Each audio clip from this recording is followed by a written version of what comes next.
गोस्वामी जी जब श्री रामचरितमानस की रचना करते हैं तो प्रारंभ में उन्होंने भगवती उमा और भगवान शंकर की वंदना जिन शब्दों में की वही इस श्लोक में आपको पढ़ने और सुनने को मिलती है। इसमें गोस्वामी जी कहते हैं, मैं भगवान शंकर और पार्वती जी की वंदना करता हूँ जो विश्वास और श्रद्धा के साक्षात रूप हैं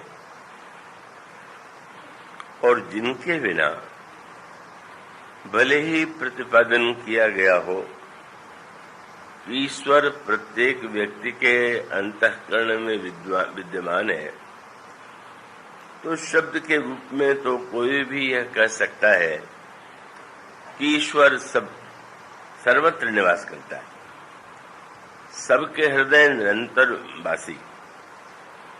किंतु कहना और बात है और सचमुच ऐसा दिखाई देना, ऐसा लगना अत्यंत कठिन।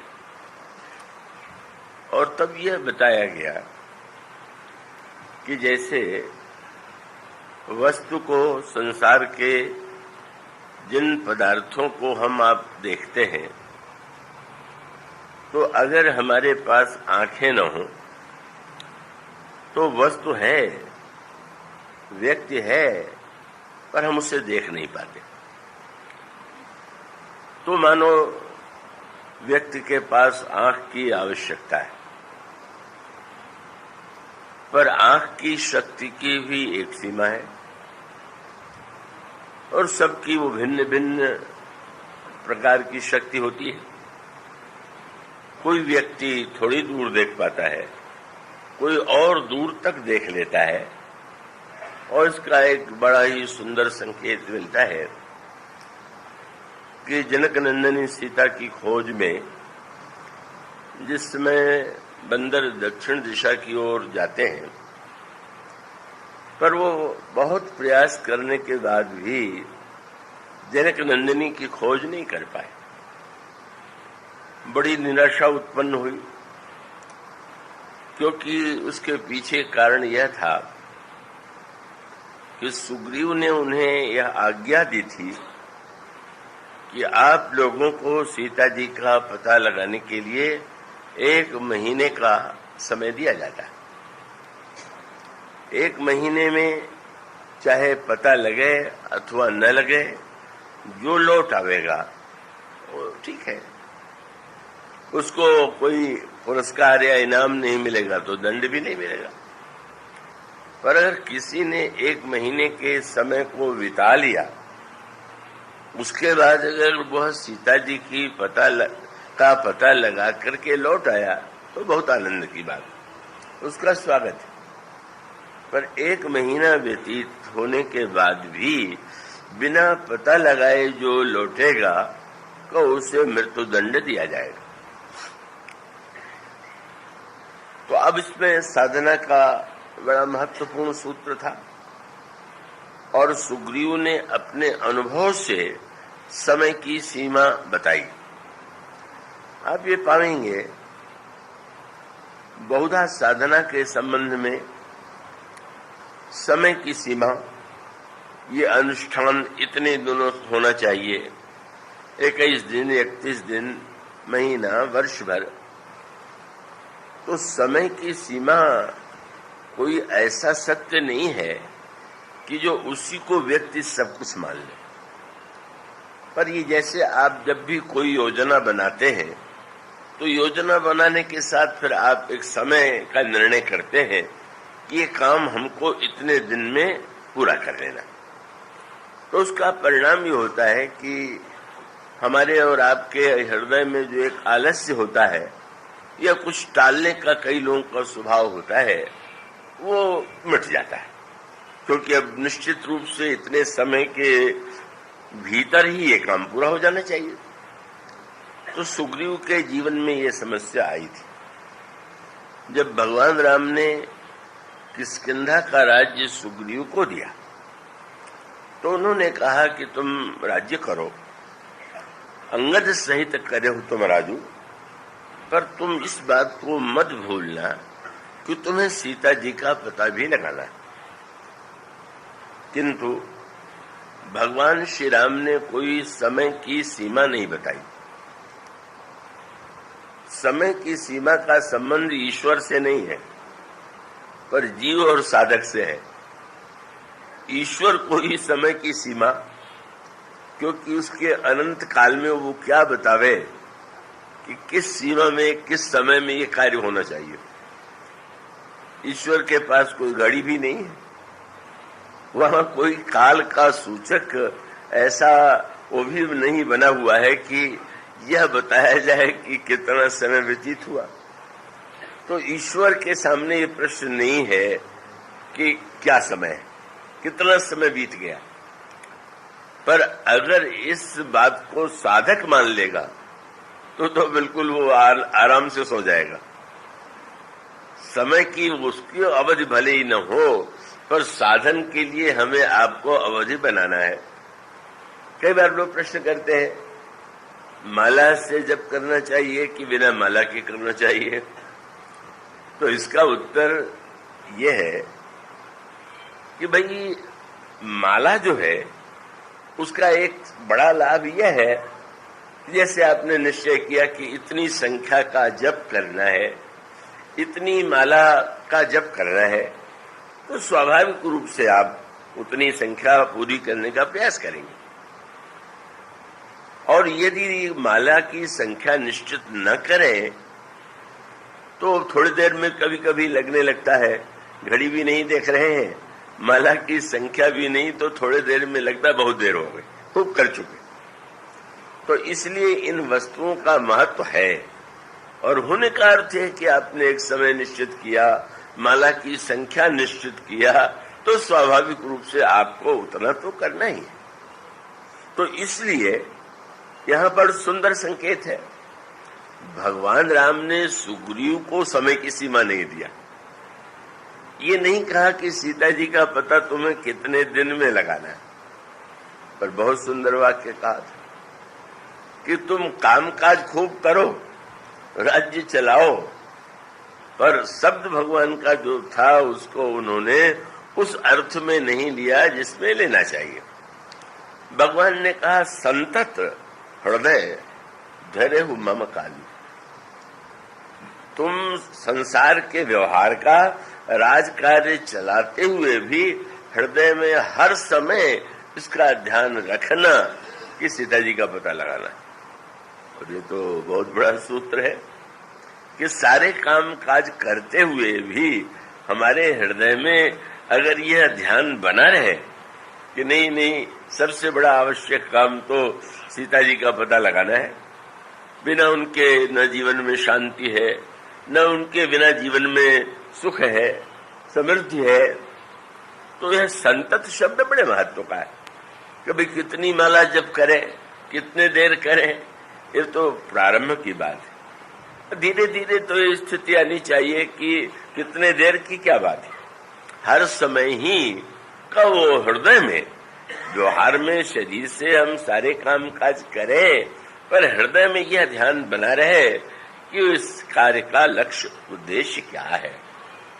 तो वो बात तो उन्होंने केवल इतना समझ लिया कि प्रभु ने केवल इतना ही कहा है कि पता लगाना है, तो अब निश्चिंत हो गए।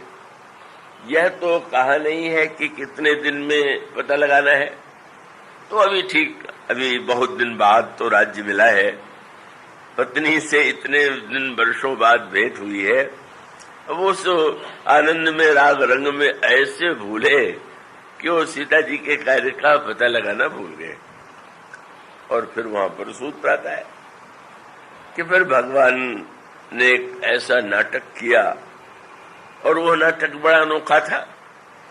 वर्षा ऋतु तक भगवान राम ने, इस बीच में गर्मी की ऋतु जो है वो व्यतीत होकर के वर्षा ऋतु आ गई, और पूरे वर्षा तक भगवान श्री राम ने कुछ नहीं किया।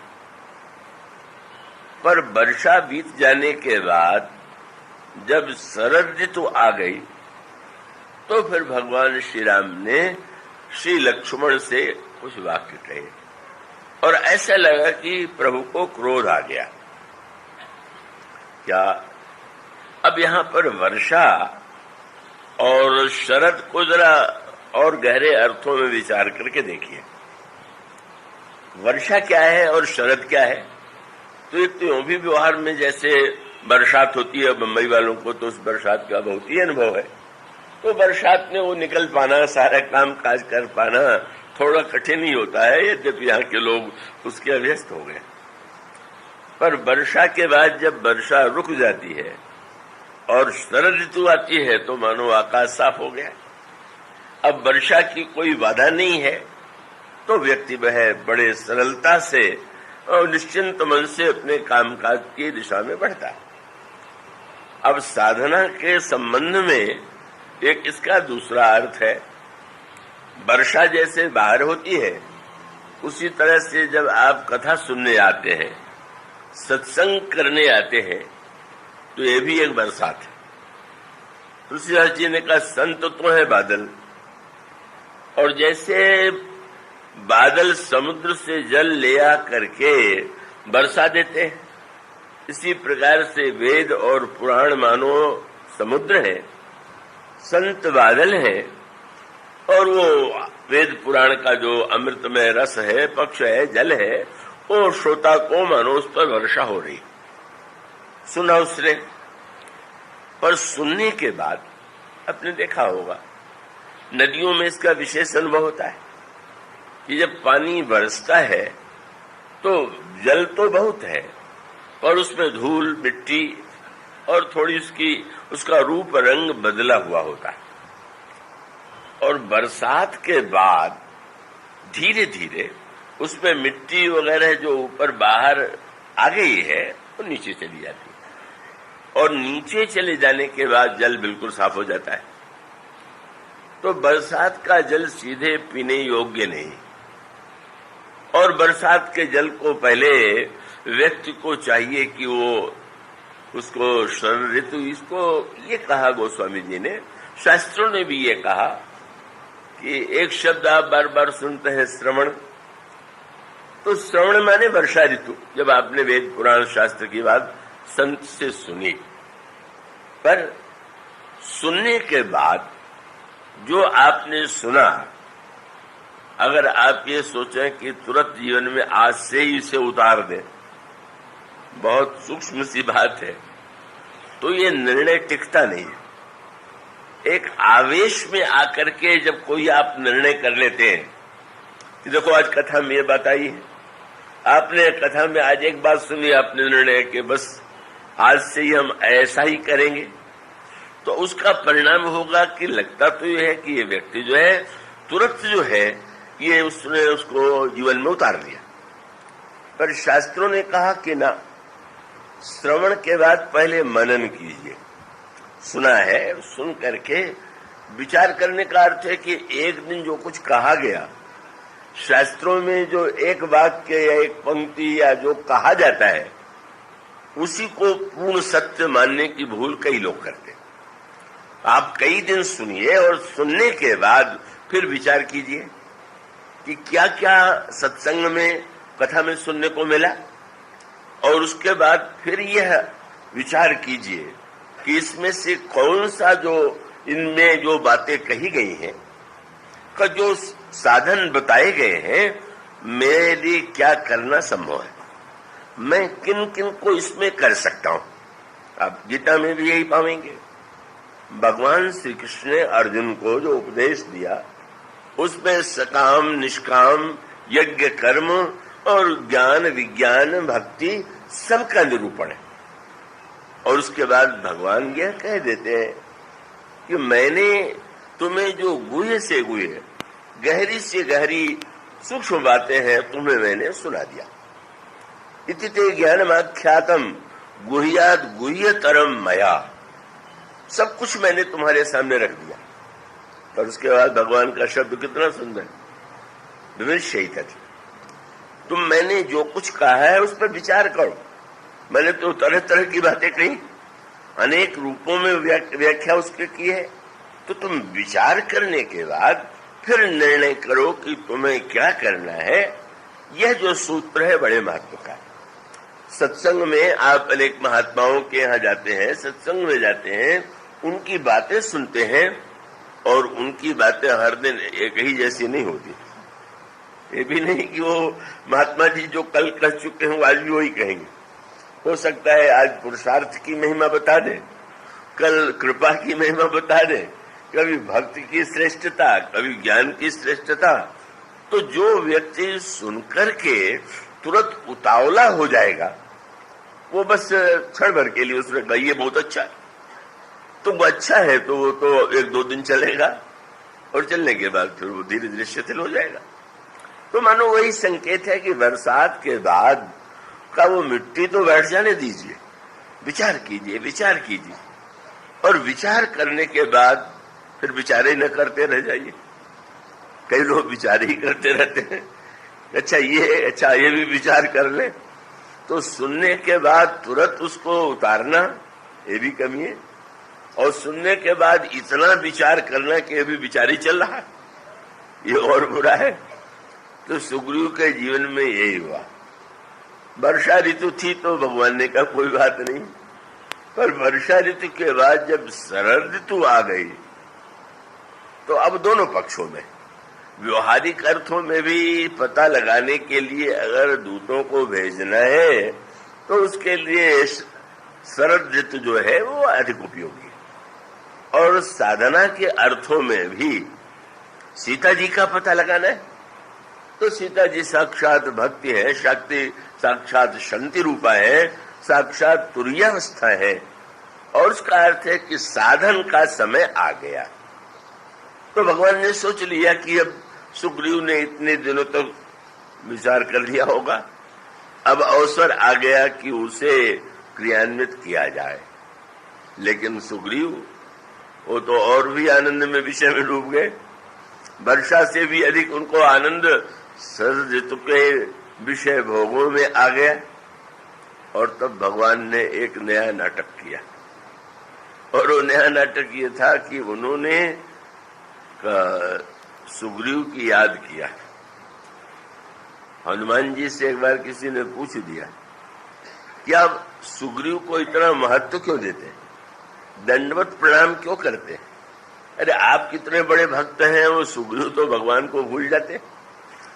तो हनुमान जी ने कहा मैं भगवान का की याद करता हूं, ये भी भगवान की कृपा है, पर सुग्रीव के समान महान कौन होगा कि भगवान ही उनकी याद कर लेते हैं। तो जिनकी याद भगवान कर लेते हैं वो तो बहुत महत्व के हैं। कितनी बढ़िया बात है, उलट जाती है बात। एक माला जब जो करता है वो दूसरे को न करते देख के कहता है कुछ नहीं करता, तो सोता ही रहता है। कितनी अनोखी बात है कि हनुमान जी महाराज कहते हैं कि नाना धन्य है सुग्रीव कि प्रभु को याद बनी रही। तो उन्होंने कहा मैंने तो यही सुना था कि भगवान बड़े भूलने वाले, वाणी विशारणशील है, लेकिन धन्य है सुग्रीव की याद आ गई। तो याद तो लगा कि क्रोध में आई, और आपने कहा लक्ष्मण तुमने देखा सुग्रीव सुधे मोर विसारी, सुग्रीव ने भी मेरी याद भुला दिया। पावा राज कोश पुर नारी, उसे राज्य मिल गया, पुर मिल गया, धन मिल गया, पत्नी मिल गई, मुझे भूल गया। आश्चर्य से लक्ष्मण जी ने प्रभु की ओर देखा। प्रभु तो ऐसा कभी बोलते नहीं, क्या क्या मैंने किसी के लिए किया है ये तो कभी प्रभु को याद आता नहीं, और अब कह रहे हैं कि जब प्रभु ने नहीं कहा मैंने दिया, पाया, उसने पा लिया, मुझे भूल गया। पूछा तो आपको क्या उचित लगता है? और मुझे तो यही उचित लगता है कि जही सायक मारा मैं बाली तही सर हतम मूढ़ का कांड। वाली को जिस बाण से मैंने मारा था उसी बाण से उस मूर्ख सुग्रीव का वध मैं करूंगा।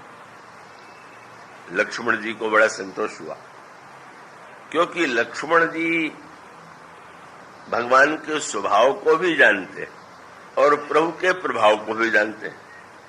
पर लक्ष्मण जी को लगता है कि जितने कम लोग भगवान का स्वभाव जाने उतने अच्छा। प्रभु का प्रभाव ही जानना इनके लिए ठीक है।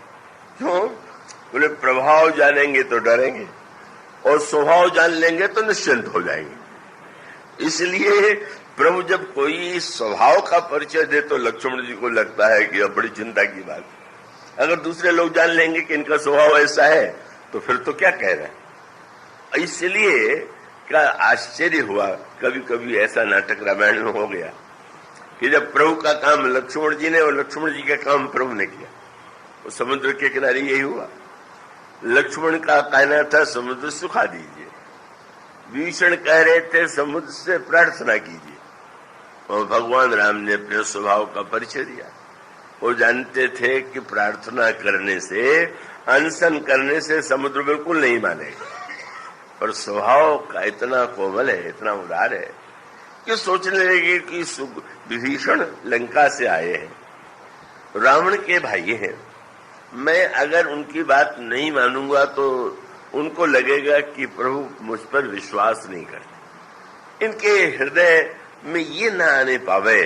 इसलिए प्रभु ने कहा कि बस ठीक है, ऐसे तुम कहे जैसा कह रहे हो वैसे करूंगा।